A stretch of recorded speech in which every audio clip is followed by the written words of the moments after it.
Two teachers started out in the same grade level 4 years ago with their classrooms right next to each other, and now they are teaming up to share all they learned with their fellow teachers in their new podcast. Do you need to take that? It's my watch doing that. That's not weird. Okay, okay. The phone is off. I swear to God, these freaking radio people on TV. Look, I want to talk to these ladies because they're so cool. Bri, Em, I'm so sorry. All good. I didn't even know my watch could ring. Did you know that? I learn about technology every day. That was weird. So today we are joined by Em and Bri, which I'm over here. Okay. Oh yeah, right here. Check this out, okay?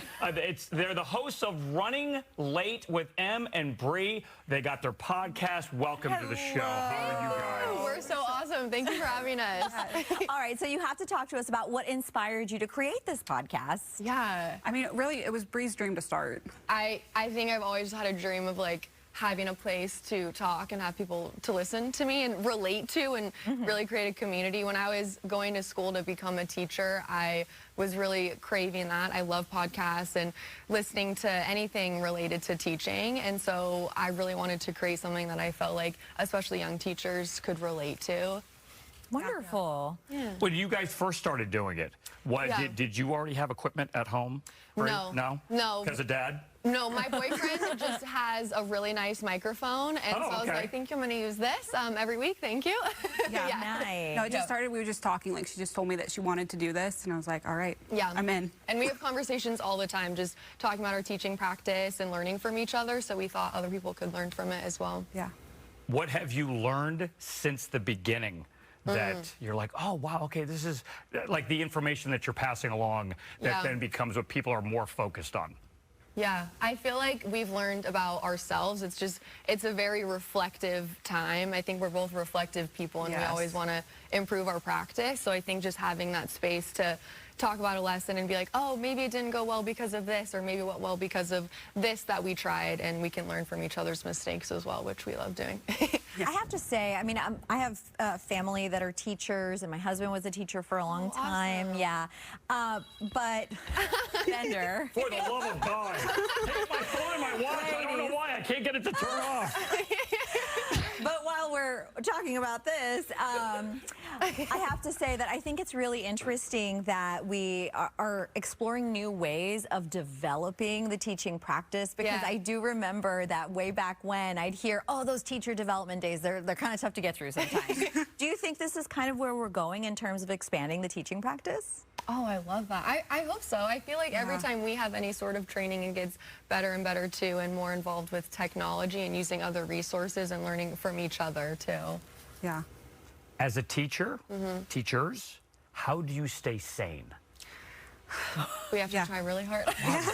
Do a big, deep breath first. How do we? I'm still Lots learning. of chocolate. Yeah, we have a whole episode talking about how to stay sane, and a big part of it is snacks. We have a whole drawer in our classroom dedicated to chocolate and other snacks, and we have our friends, our teacher friends, that come in and grab it if they need. And I think also just relying on other people, and that's really the basis of this, is just feeling like you're not alone. Everyone who's teaching or is in a similar position maybe is feeling this way as well. So just leaning on the people around you, and we lean on each other all the time. All the time. It's also helpful to just kind of be alone when you need to also. Yeah. Oh, that's good. I think I've learned that. I'm such a people person, and now that I'm around little people all day, every day, I very much appreciate my alone time and quiet time. And so if you need that, just take that for yourself. I think it's super important. And I have to say, if your phone is going to go off in any interview, I think it's a real testament to what teachers have to deal with, that it happened in this particular interview. I'll tell you what, though. If you notice and you roll back the tape, they didn't even flinch. I'm like, it was everybody back here that went into full-blown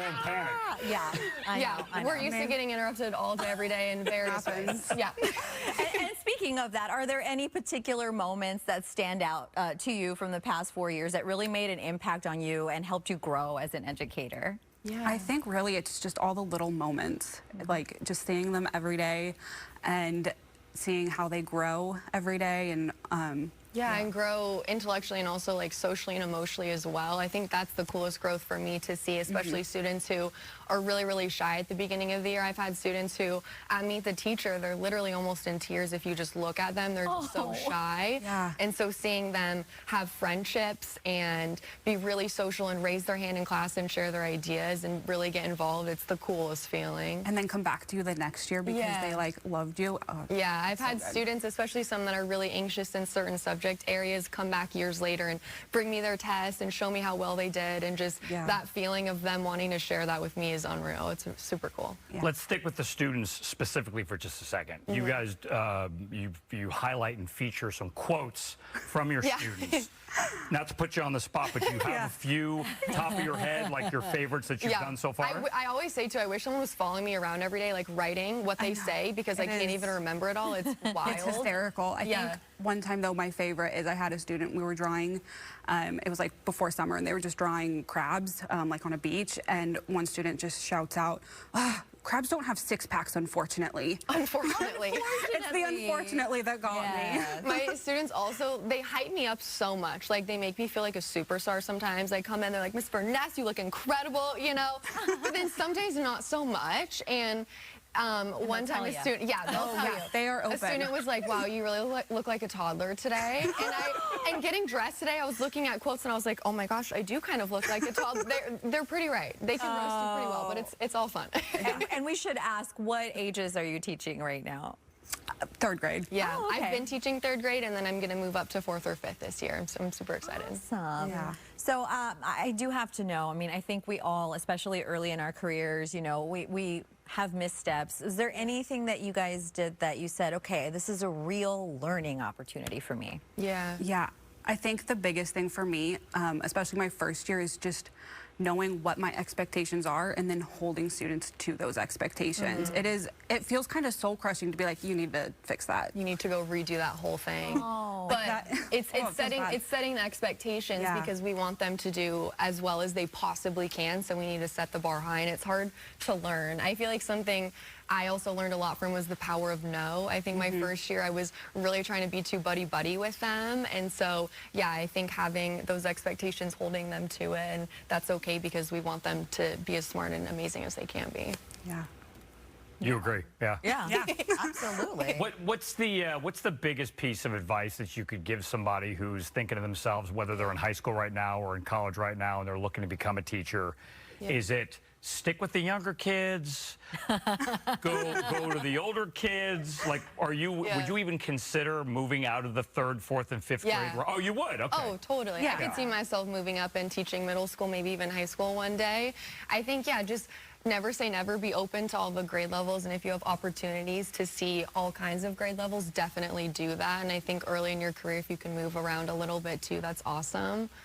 Yeah, I think there's a huge learning opportunity to be able to see the different stages of kids and where they're at. And then be able to kind of compare their development and really see which ones you vibe with. Because I didn't really used to think that I would want to teach 5th grade or 6th grade, and now I'm like, yeah, I could definitely see myself doing that. So I think just staying open. So I know that you guys have a focus on teaching as a profession, but I have a little boy, Bender, you have a little girl. I know you got 2 that are out of the house, but you got a little one too. So what can you say to us parents whose kids are about to start, you know, grade school or kinder, to be as supportive as we can be to them and to their teachers? Yeah, I think that's an amazing question. And I think just telling your teachers too, like, how can we support you? We're all on the same team. We're all in it together. And I think that's what I try to tell parents too. I think one of our biggest things is getting kids into reading, taking them to the library, getting them excited about books, reading to them every night, asking them about their day is a good start. Yeah, my little girl just started kindergarten last year, and I think one of the most important things for me was to just constantly be asking her about her day, and then also connecting with her teacher and asking, okay, is there anything she needs to be working on, or... And believe them, I would imagine. Totally. I know it can be hard, you know, as a parent when somebody tells you, like, your kid needs to work on this, but, you know, same team, right? Yes, exactly. Same team.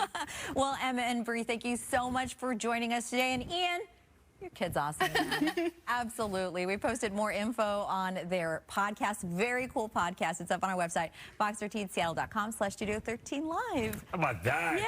You guys were awesome. Thank you. Nicely done. Still ahead on Studio 13 Live, we are trying to